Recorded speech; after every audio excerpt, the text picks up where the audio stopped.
अंधेरी रात, झोंपड़े के पास जलता हुआ दिया और बरसते हुए बादलों के बीच कराहती आवाजें। गांव के किनारे बसे उस घर में हर रात दर्द और आंसुओं की एक नई कहानी लिखी जाती थी।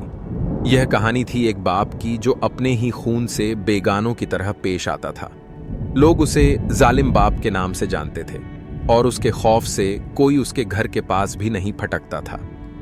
रामलाल नाम का यह व्यक्ति कभी गांव का सबसे मेहनती किसान था।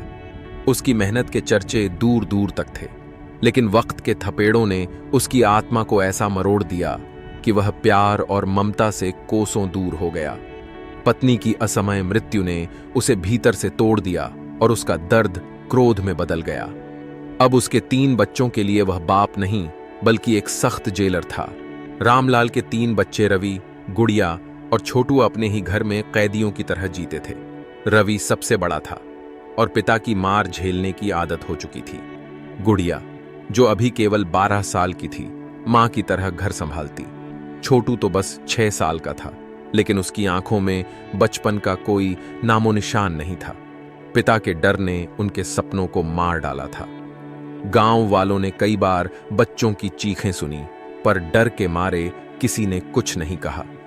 रामलाल का क्रोध इतना प्रचंड था कि कोई उसकी सीमा लांघने की हिम्मत नहीं करता।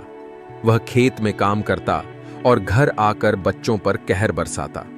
उसकी कठोरता किसी रहस्यमय सजा जैसी थी, लेकिन हर अंधकार में एक रोशनी छिपी होती है। एक दिन गांव में एक नया शिक्षक शंकर मास्टर आया। वह एक ऐसा इंसान था जो अन्याय के खिलाफ आवाज उठाने में विश्वास रखता था।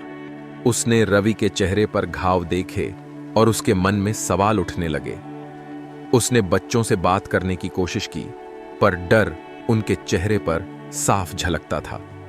शंकर मास्टर ने ठान लिया कि वह इस अन्याय को रोक कर रहेगा। उसने गांव की पंचायत को इकट्ठा किया और रामलाल के खिलाफ आवाज उठाने का आह्वान किया। शुरू में गांव वाले डरे, पर धीरे धीरे उनकी हिम्मत बढ़ी। मास्टर की बातों ने उन्हें एहसास दिलाया कि चुप रहना भी एक अपराध है। एक दिन मास्टर ने रवि, गुड़िया और छोटू को अपने घर बुलाया। बच्चों ने डरते डरते अपनी आपबीती सुनाई। मास्टर ने उनकी बातों को गांव वालों के सामने रखा। पूरा गांव अब जाग चुका था। पंचायत ने फैसला किया कि रामलाल को समझाना होगा। रामलाल को पंचायत में बुलाया गया। उसने गुस्से में सभी को ललकारा, लेकिन इस बार गांव पीछे नहीं हटा। मास्टर ने रामलाल को उसकी खोई हुई इंसानियत का आईना दिखाया। बच्चों की मां का जिक्र होते ही रामलाल के चेहरे पर क्रोध का साया पिघलने लगा। रामलाल ने पहली बार अपनी गलतियों को माना। उसने अपने बच्चों से माफी मांगी। गांव वालों ने भी उसे एक दूसरा मौका दिया। बच्चों की आंखों में उम्मीद की चमक लौटने लगी।